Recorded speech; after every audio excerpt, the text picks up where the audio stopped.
Հիմա մենք առիթ լվելուց պետք է Ալխազ Ղազանին ասենք, որ սիրելի Ալխազ, քեզ հրեշտակները չեն բերել մեր իրականություն,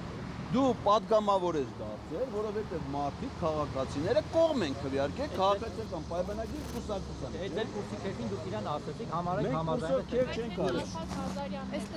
Դուք չեք թողնում, ես արդեն պատասխան։ Նկարեք հետ վերադարձնեք, հա, կարելի է։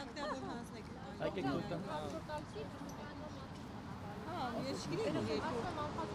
Երկրորդ փուլով եկավ չթողեք մեր հարցերը։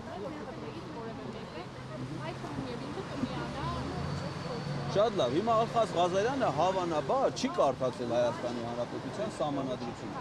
Այն գրությունը, որտեղ որ մենք հիմա հասցեագրել ենք նաև Ալխազ Ղազարյանին, հիշատակված են սահմանադրության բոլոր այն հոդվածները, որոնք ենթադրում են Ալխազ Ղազարյանի որպես պատգամավորի անհատական պատասխան։ Ալխազ Ղազարյանը հանրային ծառայող է հանրային ծառայության մասին օրենքով։ Նա զբաղեցնում է պետական պաշտոն եւ պարտավոր է կատարել իր պաշտոնի ծխող գործողությունները։ Եվ ինքը չի կարող ասել, ես հրաժարվում եմ իմ պաշտոնական պարտականությունները կատարելուց, բայց ստանում եմ 1 միլիոն դրամ աշխատավարձ, իմ համար ապրում եմ բարեկեցիկ, ինքը պարտավոր է։ Հիմա եթե Ալխազ Ղազարյանին հեռացնելու կողմ։ Ինքը որպես հիմա այդ նամակում գրած է ինքը ինչա պարտավոր։ Ինքը պարտավոր է վերահսկել կառավարության գործունեությունը։ Ինքը պարտավոր է ապահովել, որ կառավարությունը իր ներքին եւ արտաքին քաղաքականությունը իրականացնի իր կողմից որպես պատգամավորի հավանության արժանացած կառավարության ծրագրի հիման վրա։ Եվ եթե կառավարությունը ծրագիրը, հա, վերահսկումը հարցը պատասխանին գալիս է, ինչպես մյուս ընդդիմադիրները, իրենք հարց են տալիս։ Ես իր հետ չեմ խոսել, ես լսել եմ միայն հրապարակային։ Չէ, ես պայմանական օրինակ բերեցի, ասի որ անձնապես ճանաչում եմ, դրա համար եմ ասում։ Սա վերաբերում է, ես խնդրում եմ ձեզ ուշադիր եղեք։ 107 պատգամավորներին առանց բացառ։ Սա դա նամակի օրինակն է։ Ստեղ նշված չի իրանց խմբակցության պատկանելությունը, ստեղ խմբած չի, ասենք, պարոն կամ տիկին, ստեղ գրված չի, ասենք իրանց զբաղեցրած, օրինակ Ալեն Սիմոնյանին մենք չենք գրում որպես ազգային ժողովի նախագահ, գրում ենք որպես ազգային ժողովի պատգամավորի, մեկը հանձնաժողովի նախագահ։ Մեզ համար այստեղ կարևոր է 107 պատգամավորի, հիմա պիտի 107 պատգամավորներից ցանկացած մեկն ասի, որ կառավարության գործունեությունը համապատասխանում է իր ծրագրին։ Կամ ինքը անվստահություն է ցուցաբերում։ Նշեցիք այս իմպիչմենտի գործընթացի հետ կապված կոնկրետ օրինակ ազգային ժողովի նախագահին չեք դիմում որպես ԱԺ նախագահ։ Այլ ուղղակի պատգամավոր, ինքը նաև պատգամավոր, այո։ Ձեր գործունեությունը, ձեր հայտարարությունները ընդդիմադիր պատգամավորներին կոնկրետ թիրախավորված են։ Հիմա այս գործընթացը սկսելուց հետո դուք պատրաստվում եք նաև հատ առ հատ անուն առ անուն անդրադառնալ իշխանականային պատգամավորներին, ովքեր չեն միանալու իմպիչմենտի։ Անպայման։ Մենք նախ ես համաձայն չեմ ձեր դիտարկմանը, որ ընդդիմադիր պատգամավորները մեր կողմից թիրախավորված են։ Ասում եք ինչի իմպիչմենտի գործընթաց չեք սկսում, չէ՞։ Ասեմ ձեզ, չէ, ոչ թե իրանք թիրախավորված են, այլ իրենցից, որ գործընթացը իրենք սկսեն, մեր լեգիտիմ ակնկալիքներն ավելի մեծ են։ Դա էլ պայմանավորված է։ Ընդդիմադիր պատգամավորների սկսած իմպիչմենտը կարող է արդյունք ունենալ։ Օրինակ այդ իմպիչմենտով Նիկոլ Փաշինյանին հնարավոր է հեռացնել իշխանությունից։ Որպեսզի ձեր հարցին պատասխանեմ, մի ուրիշ օրինակ բերեմ։ Վերջերս Հայաստան խմբակցության պատգամավորները հայտարարեցին, որ իրանք նախաձեռնում են հայոց ցեղասպանությունը քրեականացնելու օրենքի նախագծի շրջանառության մեջ դնելու հարց։ Այդ օրենքի նախագիծը որպեսզի ընդունվի, պետքա ճիշտ այնքան կողմձայն 54, որքան անվստահություն հայտնելու համար։ Հիմա հարց, իրանք խոսել են ՔՊԻ պատգամավորների հետ։ Իրանք ունեն արդյոք ՔՊԻ պատգամավորներից 20 հոգու հավաստիացում, որ նրանք կողմ են քվե։ Եթե չունեն, ինչ իմաստ ունի, որ նրանք հանդես գան օրենսդրական, այդպես որոնի հարց առաջանում, բայց պատգամավորների պատգամավոր լինելու իմաստը ո՞րն է, եթե իրանք ցանկացած նախաձեռնում, չէ։ Հետևաբար եթե չեն կարողանում անգամ մի նախագիծ անցկացնել ցեղասպանության հետ կապված, բայց իմպիչմենտ ո՞նց են նախաձեռնելու։ Վայ ջան, ես ձեր բոլոր հարցերին կպատասխանեմ, բայց պիտի խնդրեմ թույլ տաք ես իմ մտքերը ավարտեմ, էլի։ Շատ լավ, բայց ես մեկն էլ պատասխանեք։ Անպայման կպատասխանեմ։ Հիմա այդ տեսանկյունից որ նայես, ոչ մի նախաձեռնություն իմաստ չունի, բայց իմ կարծիքով բոլոր նախաձեռնություններն էլ իմաստ ունեն։ Այսինքն ոչ թե պետքա հաշտվել այս իրողության հետ, ասել իրանք այդպիսին են, իրանք այդպես են, իրանք տենց կանեն։ Ոչ, իրանք սովորական պատգամավոր են, հանրային ծառայող, որ պարտավոր են իրենց պարտականությունները կատարել։ Եվ մենք որպես հասարակություն այդ պահանջ է իրանցից ներկայացնել։ Իսկ ընդդիմադիր падգամավորները ոչ թե թիրախավորված են մեր կողմից, այլ իրանցից մեր լեգիտիմ ակնկալիքը, որ իրանք պետքա սկսեն այդ գործընթացը, ավելի մեծ է, պայմանավորված իրենցից տված խոստումները, որովհետև իրենք ընտրվելուց խոստացել են, որ այդ գործընթացը պիտի անեն։ Դրա համար իրենցից մեր ակնկալիքներն ավելի շատ է, քան Ադրբեջանի մաս չի լինելու։ Խոստացել են, որ Արցախը պիտի փրկեն։ Բայց այդ է էլի։ Հիմա ավելի իրատեսական չի պահանջել, որ նաև ընդդիմադիրները մանդատները վայր դնեն, քան սկսել մի գործընթաց։ Հիմա մենք այս պահի դրությամբ, այսօրվա դրությամբ մենք ոչ թե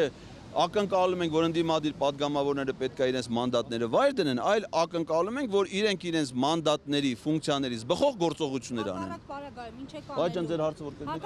կներեք, հեսա Զահարի ջան, ձեր հարցին եք պատասխան։ Հարցը հետևյալն է, որ այն որ ասում եք, բա ինչ իմաստ ունի, իրականում տրամաբանական իմաստ չունի, եթե ոչ մի նախաձեռնություն չեն կարող անցկացնել։ Հետևաբար, եթե իրենք նույնիսկ ցեղասպանությունը ճանաչելու, չէ, հերքելը, ժխտելը դատապարտող նախագիծ չեն կարողանում անցկացնել, բայց նախաձեռնել չեն կարողանում։ Հետևաբար ինչ իմաստ ունի առասարակ իմպիչմենտի նախաձեռնը, հա։ Հիմա եթե պարզվի, որ նրանց որևէ նախաձեռնություն կյանքի չի կոչվում, ապա այո, այդ դեպքում իրենք կարող են նաև այդ որոշումը կայացնել, վայր դնել մանդատները, եթե իհարկե ունեն քաղաքական համոզմունք, որ իրենց փոխարինող են տեխնացուները, որոնք դեռ կան իրենց համամասնական ցուցակներում, նրանք չեն վերցնի մանդատները, այսինքն չի ստացվի այն դեպքը, ոնց որ եղել է 10 ընդդիմադիր падգամավորների պարագայում, ովքեր իրենց մանդատները վայր են դրել, չէ՞, մենք 10 դեպք ունենք, որ մանդատը վայր է դրել, ուրիշը դառել է падգամ։ Եթե կա այդպես քաղաքական որոշում, որ բոլոր падգամավորները եւ падգամավորների թիվը 107-ից իշնի, այսինքն 101-ից պակաս լինի, դա կարծում եմ խելամիտ որոշում կլինի, որովհետև դրանով ըստ էության մենք այլևս պարլամենտ չենք ունենա, իսկ եթե խորհրդանական երկրում չկա պարլամենտ, ուրեմն չի կարող լինել նաև կառավարություն։ Իսկ ըստ էության դա կլինի կառավարությանը ոչ լեգիտիմ։ Իրենցից հետո կգան Էդման Մարուկյանը, Բաբաջանյանը։ Չեն կարող գան, որովհետև մանդատների բաշխումը կենտրոնական ընտրական հանձնաժողովն անում է մի անգամ ընտրություններից հետո, դա արդեն արդեն է։ Կարող ասեմ, մենք ոնց ասենք, որ այսինքն հասարակական կազմակերպություն ովքեր են կոչանում падգամը, ոնց ներկայացնում։ Նամակի հեղինակը, որը ստորագրված է падգամավորներին, ես եմ որպես Հայաստանի քաղաքացի, բայց մենք այդ նախաձեռնությունը նամակը փոխանցում ենք Արթունեն քաղաքացիական շարժման անունից։ Այսինքն այդ հասարակական կազմակերպության անունից։ Դες գրանցված կազմակերպություն չկա, դա քաղաքացիական շարժում է, որը համախմբում է բոլոր այն մարդկանց, ովքեր մտածում են, որ անվստահություն հայտնելու միջոցով հնարավոր է Նիկոլ Փաշինյանին հեռացնել վարչապետի պաշտոնից։ Ներեցեք Զարովի հարցին պատասխանեմ։ Եթե չստացվի, ինչ եք անելու հաջորդի։ Եթե չստացվի, մենք բոլոր պատասխանները, որ ստանալու ենք, հանրությանը տեղեկացնելու ենք եւ իրավիճակից բխող քաղաքական հայտարարություններ եւ գործողություններ կնախաձեռնենք։ Լավ, հետո։ Հիմա մենք ասենք ես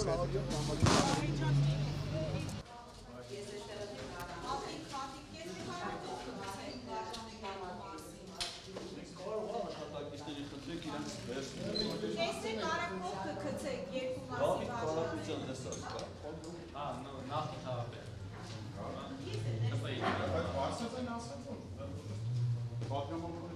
Արման Երգոյան։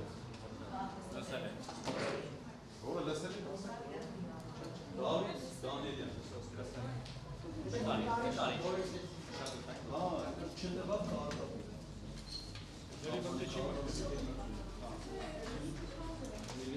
Սերգեյ Բաբայանը։ Այդ միկրոֆոնը մի հետ կպա է կադրը։ Նարեկ Բաբայան։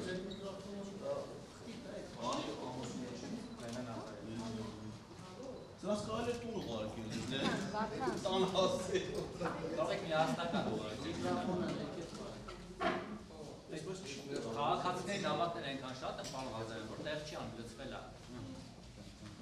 Երևի։ Վլադիմիր Վարդանյան։ Հայկ Կոնջորյան։ Լևոն Քոչարյան։ Իսկինե Վարդանյան։ Ընդդիմությունը ինձ հասավ, հա։ Ամենաշնորհ աշխատակիցները պատրաստել են ունեն, որովհետև ուտել չի տեղավորվել արտերին։ Բերեք մի անգամ ծանոթ։ Կարող եք կամ Լավ, ո՞նց ասեք։ Ինձ ավելի հարմար է։ Ո՞նց ասեք։ Այսօր տան ուրեմն Մի մասը մենք արդեն արտերին է։ Այս մասը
90